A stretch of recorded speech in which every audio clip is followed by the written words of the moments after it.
So let's continue with chapter 1 basics of income tax.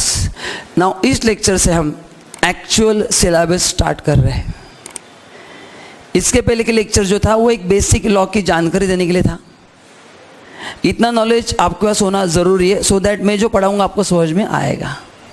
ठीक है, तो थोड़ा अपन ने सर्विसिंग किया आपका, बेसिक चीज़ों को ठीक ठाक किया है. ठीक है, तो इस लेक्चर में अपन पढ़ने वाले डेफिनेशंस.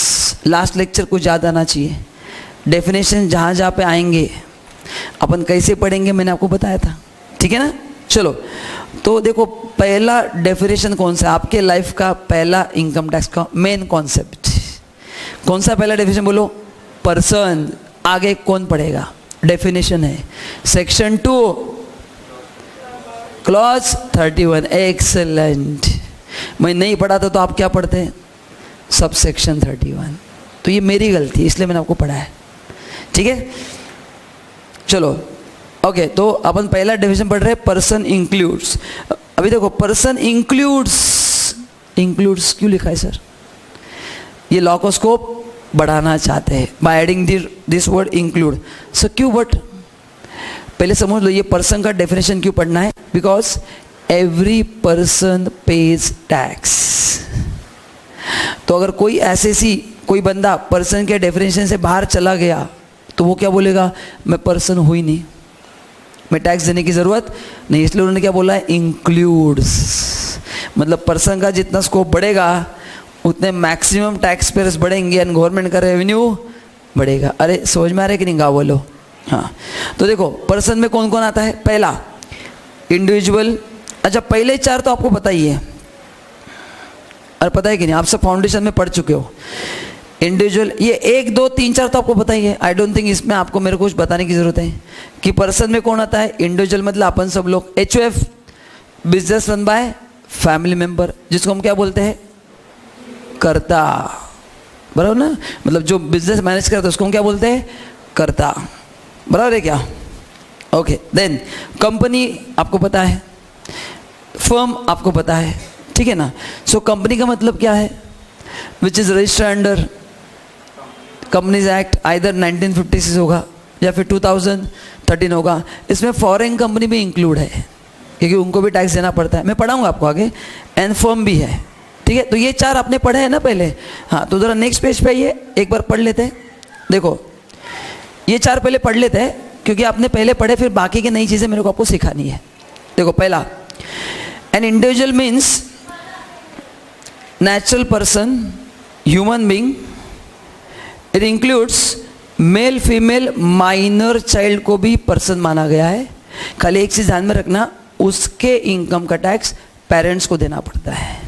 इंडिया में माइनर्स मतलब below 18, they are not allowed to file income tax return. ये हम आगे पढ़ेंगे. आपने को एक चैप्टर है, चैप्टर 9 क्लबिंग ऑफ इनकम, उसमें डिस्कशन डिटेल में होगा. However income of minor is general tax in the hands of income of parents. ठीक है, आपको पता ही है. Now HUF. ओके, HUF का मतलब क्या बोलो? HUF has not defined under tax laws but as per Hindu law it means family which consist of all person linearly descended from a common ancestor including their wives and unmarried daughter. Okay, ठीक है. चलो अपन थोड़ा basic discussion करते हैं. बोलो HUF का मतलब क्या है? Family member. ना कौन कौन फैमिली में आता है, थोड़ा अपन एक बेसिक जानकारी लेते हैं. ठीक है, ये मेरे सब्जेक्ट से रिलेटेड नहीं है बट आपको एक बेसिक आइडिया देना चाहूँगा कि लॉ कैसे पढ़ा जाता है. मैं आपको एक क्वेश्चन पूछता हूँ. ठीक है, लेट्स से दोस्त तुम्हारा नाम क्या है? संस्कार. अभी आप सब बताइए, कैन संस्कार फॉर्म HUF? संस्कार एक स्टूडेंट क्लास में बैठा है. कैन संस्कार फॉर्म HUF? या तो आपका आंसर यस होगा या तो नो होगा. 2 ही पॉसिबिलिटीज है. क्या लगता है? नो. जय क्या लगता है? नहीं. दीपक, स्नेहा कर सकता है, नहीं कर सकता. अरे फैमिली होना ज़रूरी है. संस्कार तुम्हारी शादी नहीं हुई ना? नहीं है. अभी तो टैक्स पढ़ रहा हूँ सर, शादी कहाँ पे कर रहे हैं? वो नहीं जम रहा है ना. है ना. शादी क्या तो कोर्स दूर रह जाएगा. तो you single person can not form HUF. Family होना ज़रूरी है. ये पहला अंडरस्टैंडिंग समझ में आ गया. अच्छा, फैमिली होना चाहिए. ठीक है, चलो तो बताओ मिस्टर X अगर अकेला है तो he can not form HUF। अच्छा, मिस्टर एक्स की शादी हो गई, उसको एक लड़का भी है या लड़की भी है, can they form HUF? Yes. तो उसमें कौन रहेगा? वो भी रहेगा, हाँ सर। वाइफ? यस। उनके सन एंड डॉटर दोनों रहेंगे। अच्छा, उनकी शादी हो गई, उनके हस्बैंड वाइफ वो भी आ सकते हैं, उनके बाल बच्चे वो भी आ सकते हैं। पता है ना, सक्सेसिव 3 जनरेशंस, आपने कुछ तो पढ़ा था ना, हाँ। तो उतने तक लोग मेंबर बन सकते हैं। तो ऐसे बनता है HUF। सो फैमिली होना ज़रूरी है। जिसका फैमिली नहीं, वो HUF फॉर्म नहीं कर सकता है। तो संस्कार कैन नॉट फॉर्म HUF क्योंकि right now is a student, but जब वो शादी करेगा तब फॉर्म कर सकता है। आपको समझ में आ गया? अच्छा, डॉटर के बारे में क्या लिखा है? अनमैरिड है तो ही पार्ट ऑफ HUF है। मैरिज होने के बाद हाँ, वो उसके हस्बैंड के इसमें आ जाएगा ना। जैसे जब संसार की शादी होगी तो उसकी वाइफ उसके HUF में आएंगी, तो उनके डैड के HUF से वो हट जाएगी कि नहीं ऑटोमेटिक, क्योंकि तब तक वो अनमैरिड है। So for daughter, once you get married you will become part of your husband's HUF, not father's HUF। And as long as you are unmarried, अभी आप सब लोग अनमैरिड हो ऐसा मैं अज्यूम कर रहा हूँ, तो yes you can be part of your fathers HUF। Assume मतलब है, पता है, बट पता नहीं चलता ना, करेक्ट ना? इसलिए मैं एज्यूम कर रहा हूँ कि मैं जो एज्यूम कर रहा हूँ वो करेक्ट है। करेक्ट है ना? हाँ, ठीक है। तो आप अभी बनेंगे, बट आपकी शादी होने के बाद, बोलो आपकी पहली शादी हो गई, पहली मतलब एक ही होगी, बता रहा हूँ, तो you will become part of husband's HUF। ठीक है, चलो बस ज़्यादा डिटेल में नहीं जाऊँगा। ओके, नाउ नेक्स्ट कंपनी देखो। कंपनी कौन सा इंक्लूड है? Indian company, domestic company, foreign company, a company in which public are substantially interested. अबे आपने मेरे को पूछना चाहिए कि सर आपने ये डेफिनेशन पढ़ाते समय क्या कहा? जरा मैं बैक टू पैविलियन जाता हूँ। Every person is liable to pay tax, मैंने मेरा स्टेटमेंट था ना। तो सर ये 7 कैटेगरी क्यों है? अरे हर एक को टैक्स देना ही है ना। एक लाइन में लिख दो ना, every person is liable to pay tax, खेल खत्म। पर्सन में सब कुछ आता है, इंक्लूसिव डेफिनेशन है। So why you have created 7 categories? ये आप अलग अलग क्यों पढ़ रहे हो? क्योंकि इन सब के लिए टैक्स रेट अलग अलग है। लॉजिक बता रहा हूँ मैं आपको कि अगर सर सबको टैक्स देना ही है ना, तो ये एक लाइन में लिख के ख़त्म करो डेफिनेशन को। ये लॉ में इतना लंबा क्यों लिखा गया है? क्योंकि हर एक के लिए टैक्स रेट अलग अलग है। हर एक के लिए टैक्स रेट क्या है? आपको समझा मैं क्या बता रहा हूँ? हाँ या ना? गुड। आइए, तो यहाँ पे भी Indian company and foreign company के लिए टैक्स रेट अलग अलग है। अगले 1-2 लेक्चर में अपन जाने वाले, तो मैं आपको सब बताऊंगा क्या क्या टैक्स रेट्स है। नेक्स्ट, पार्टनरशिप फॉर्म आपको पता है क्या है? पार्टनरशिप फॉर्म एसोसिएशन ऑफ 2 और more person with a common object of earning profit, है ना? ठीक है, तो आई थिंक ये 4 मैंने जस्ट रिवाइज किया, आप सबको पता ही था। आइए ऊपर। अभी मेरे को जो आपको पढ़ाना है ना, एज पर माई नॉलेज, वो है 5 और 7। 6 भी आपको पता है, local authority. So local authority मतलब म्यूनिसिपैलिटी, उनको भी टैक्स देना है। यस देना है, बट वो कुछ इनकम पे देना है। अच्छा सर, एक क्वेश्चन का आंसर बताइए, गवर्नमेंट टैक्स देता है क्या खुद? सी, सेंट्रल गवर्नमेंट खुद ही टैक्स कलेक्ट कर रहा है ना, तो सेंट्रल गवर्नमेंट डायरेक्ट टैक्स नहीं देता है, बट गवर्नमेंट इनडायरेक्ट टैक्स देता है। ध्यान में रखना, गवर्नमेंट खुद इनकम टैक्स किसको देंगे? मैं ही कलेक्ट कर रहा हूँ ना, मैं किसको दूंगा? आपने मेरे को फीस दिया, मैं किसको फीस दूंगा? मैं ही पढ़ा रहा हूँ आपको, तो I am not liable to pay anyone. तो आप जो इनकम टैक्स देते हैं वो सेंट्रल गवर्नमेंट का रेवेन्यू है, सो उस पर वो टैक्स देते हैं क्या? आप सोचो किसको देंगे? नहीं, बट लोकल अथॉरिटी को सेंट्रल गवर्नमेंट को टैक्स देना पड़ेगा, क्योंकि लोकल अथॉरिटी एक सिटी का पार्ट है। तो सेंट्रल गवर्नमेंट को जो इनकम टैक्स मिलता है उस पर वो किसको टैक्स नहीं देंगे, क्योंकि वही तो अथॉरिटी कलेक्ट करने के लिए, उनसे कौन लेगा टैक्स? लेकिन लोकल अथॉरिटी को कुछ इनकम मिलते हैं, मैं आगे आपको पढ़ाऊंगा कौन से इनकम पे उसको टैक्स देना है, सभी पे नहीं देना है, आगे पढ़ना है अपने को, तो उस पर तो टैक्स देना ही पड़ेगा। So what about indirect tax? Indirect tax हर एक स्टेट को देना पड़ता है, हर एक सेंट्रल गवर्नमेंट को देना पड़ता है। सो एग्जाम्पल दो ना, सेंट्रल गवर्नमेंट ने मेरे से मशीन गन बनवा के लिए for arm forces, machine gun पे GST अगर है तो मैं जो बिल बना के दूंगा सेंट्रल गवर्नमेंट को, उसमें GST आएगा कि नहीं आएगा? आएगा। उन्होंने फाइटर प्लेन मेरे से बनवा के लिए, GST आएगा कि नहीं आएगा? आएगा। उन्होंने जो स्टेशनरी परचेस की, GST आएगा कि नहीं आएगा? आएगा। उन्होंने वो जैकेट्स परचेस किए फॉर आर्म फोर्सेस, आएगा कि नहीं आएगा? पिस्टल खरीदे, आएगा कि नहीं आएगा? कपड़े के लिए उनके लिए जो ड्रेस रहता है उनका आएगा कि उनके लिए घर बनवाए, यस, ध्यान में रखना। तो गवर्नमेंट जो है वो इनडायरेक्ट टैक्स हर एक गवर्नमेंट देती है, ठीक है, अल्टीमेटली घूम फिर के उनके पास ही आता है, that is different thing. And direct tax के लिए कौन देता है? डायरेक्ट टैक्स गवर्नमेंट पे नहीं करती, क्योंकि उनका ही रेवेन्यू किसको देंगे वो समझ में आ रहा है क्या? बट लोकल अथॉरिटी को माना गया एससीसी, ठीक है। तो आई थिंक 1 2 3 4 एंड 6 में बताओ, आपको कोई डाउट है क्या? तो बोलो, या तो फिर मैं आगे बढ़ता हूँ। ये काफ़ी सिंपल था, मेजर चीज़ें आपको पता ही थी, खाली मैंने फिनिशिंग टच दिया है ना। 2 चीज़ आपको पता नहीं, वो मैं पढ़ाऊंगा। एक है AOP BOI। अच्छा, have you heard this word at least? Association of person, body of individual, word सुना है क्या? मीनिंग बताऊंगा मैं आज, टेक्निकल नॉलेज मेरे पे छोड़ दो, but have you heard this word? कितने लोगों ने वर्ड सुना है? कभी तो भी सुना है सर? चलो सुना है, ठीक है। जिन लोगों ने नहीं सुना है आज तो सुना है कि नहीं? अरे मैंने अभी बोला ना, तो हाँ बोलो ना फिर, हाँ सुना है, हाँ। तो अभी सब लोगों ने सुना है ना? अरे हाँ बोलो ना फिर, जोर से बोलो, और जोर से, हाँ सुना है अभी, गुड। अभी देखते हैं इसमें फ़र्क क्या होता है सर, ध्यान दो जरा।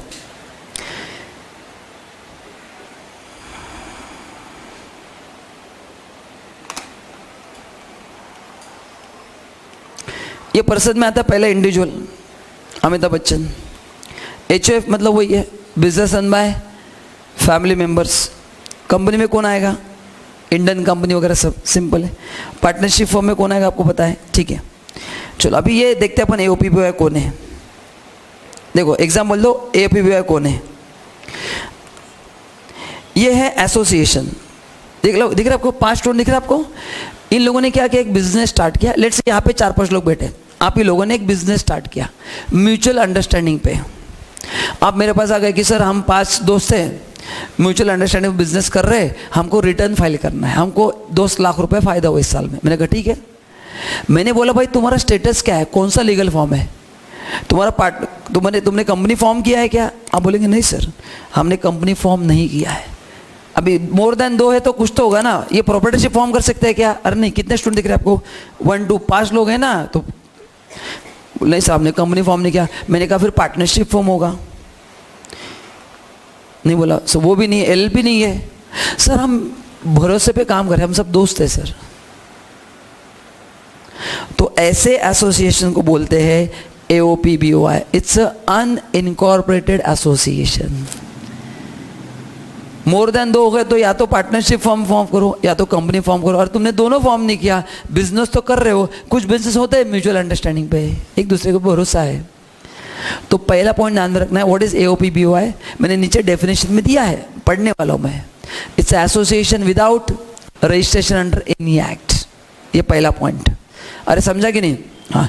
अभी सर इन दोनों में फर्क क्या है? हाँ दोनों में फर्क क्या है? देखो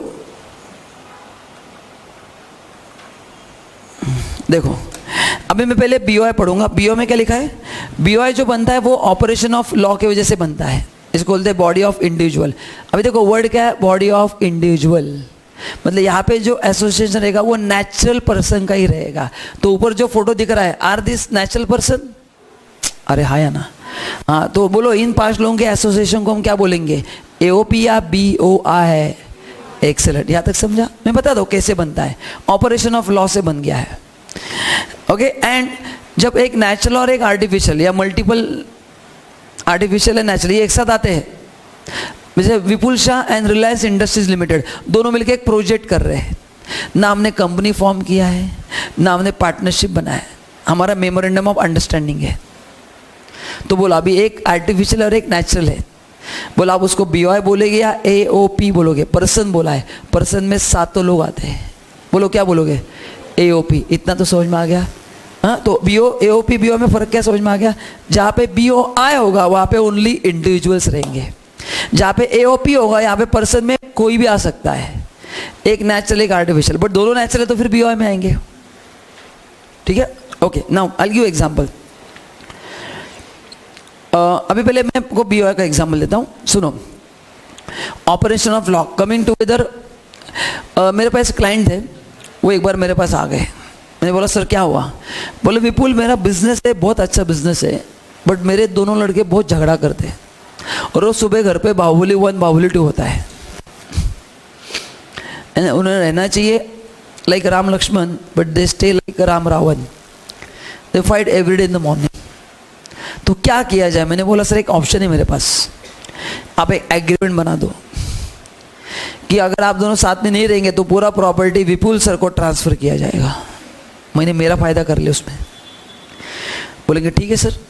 उन्होंने एग्रीमेंट बना के बच्चों को दिया, बच्चों ने एग्रीमेंट पढ़ा ना, डर गए, बोले डैड ने क्या खतरनाक एग्रीमेंट बना है, अगर हम साथ में नहीं रहेंगे तो प्रॉपर्टी चला जाएगा। उसके बाद हम साथ साथ है कि कहानी स्टार्ट हो गई। उसके पहले था हम आपके हैं कौन। After this agreement is now हम साथ साथ है।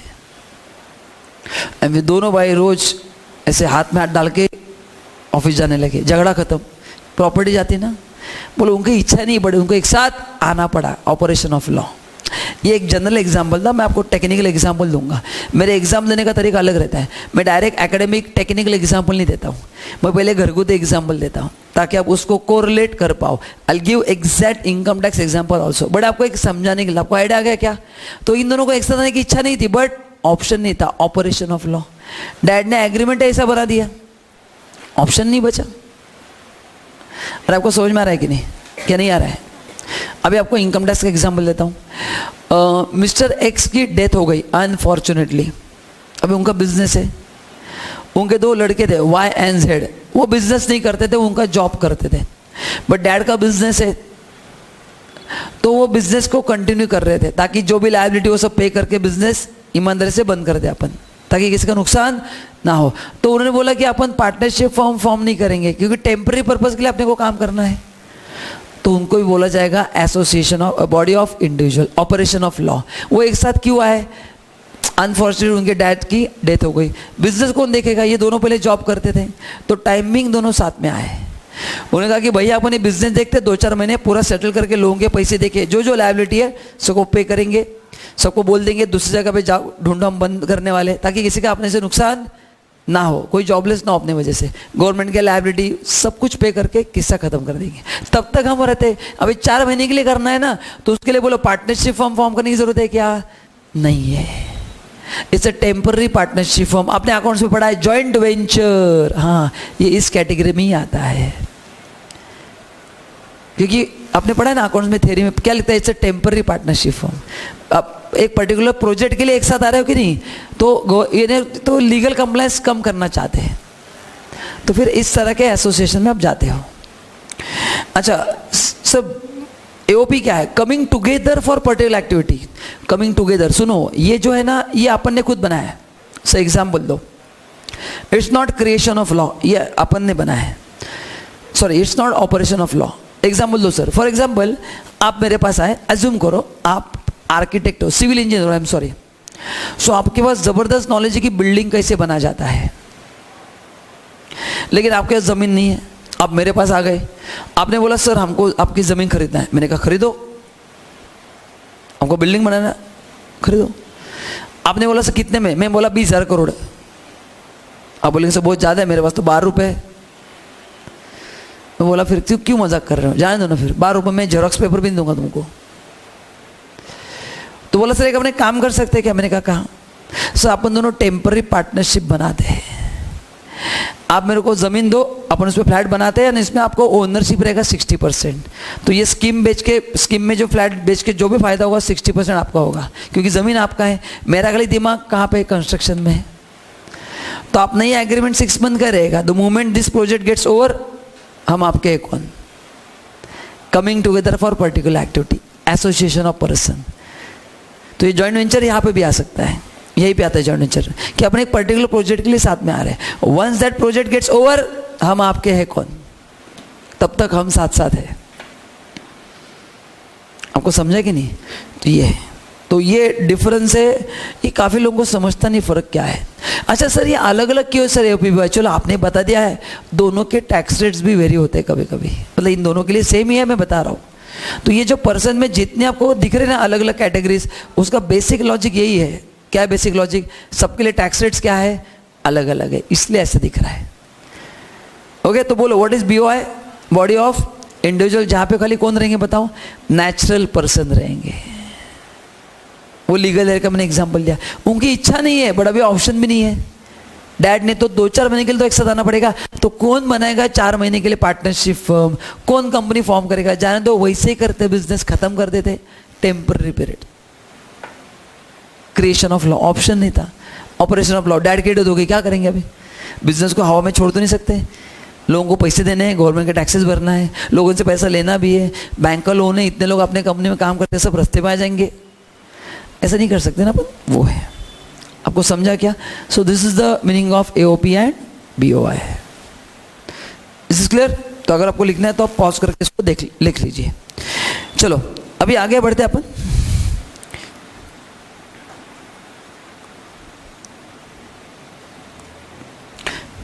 तो आई थिंक 0.5 पे भी नॉर्मल हो गया, जो पहले अपने लिए डिफिकल्ट था। अरे हाँ या ना?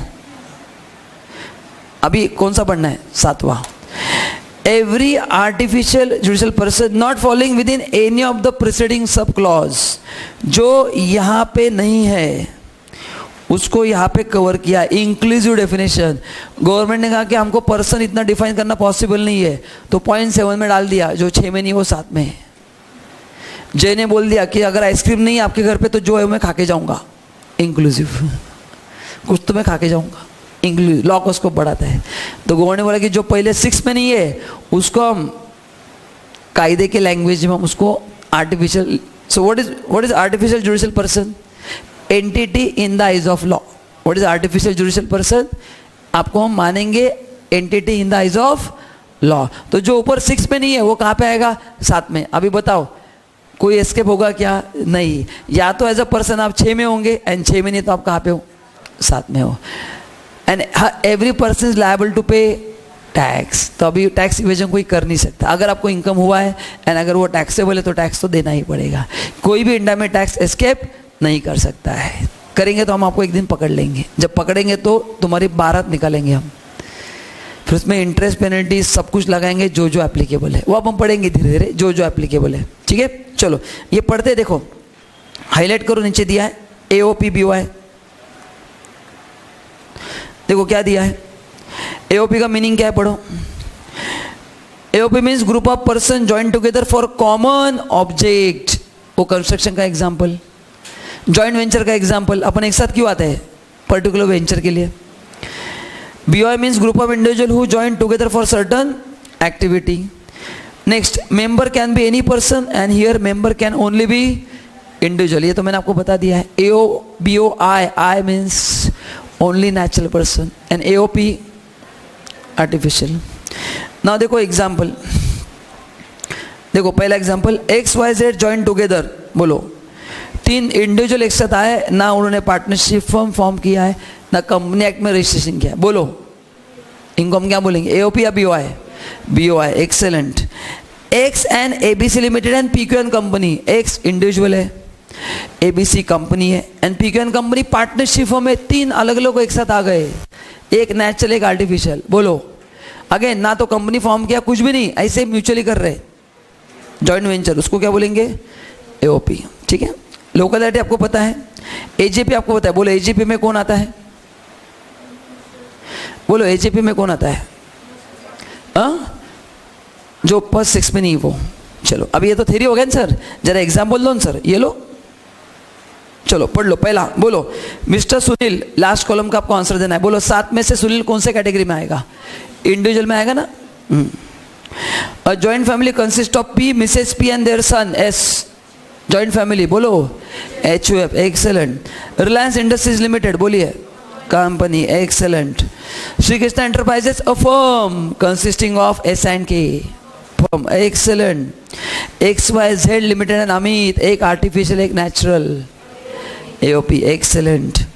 A and B are legal heir of C, carry business without entering into partnership, 2 natural person, कोई फर्म भी फॉर्म नहीं किया है। इन लोगों का एग्जाम्पल क्या बोला जाता है उनको? BOI, excellent. Municipal corporation of Pune, answer कौन रह गया फिर सर लास्ट कैटेगरी में? पुणे सिटी, बोलो बताइए पुणे सिटी कहाँ पे आएगा? इंडिविजुअल है क्या पुणे सिटी? नहीं है सर। HUF है, फैमिली बिजनेस है? नहीं। फर्म है? नहीं सर। कंपनी है? नहीं सर। AOP BOI? नहीं सर। Local authority? नहीं सर। यहाँ पे आएगा, जो पहले 6 में नहीं वो कहाँ पे आएगा? यहाँ पे आएगा। तिरुपति बालाजी ट्रस्ट, सोचो आप कहाँ पे आएगा, किस 6 में है क्या? नहीं है, यहाँ पे आएगा। सो जो होते हैं ना डिवोटीज वगैरह, वो सब यहाँ पे आते हैं। कोऑपरेटिव सोसाइटी, मैंने अलग से बोला नहीं उनके बारे में, तो जो पहले 6 में नहीं वो सब कहाँ पे? हाँ, तो इसको बोलते हैं इंक्लूसिव डेफिनेशन। जो अपन ने लास्ट लेक्चर देखा था, ये डेफिनेशन क्या करता है? लॉकोस्कोप बढ़ाता है। क्या करता है? लॉकोस्कोप बढ़ाता है। Is it clear? चलो, तो इस लेक्चर में हम एक ही डेफिनेशन कवर करेंगे। कौन सा? क्या अपन ने कवर्ड? पर्सन। अगले लेक्चर में अपन बचे हुए सभी डेफिनेशंस कवर करेंगे। Is it clear? चलो, थैंक यू सो मच।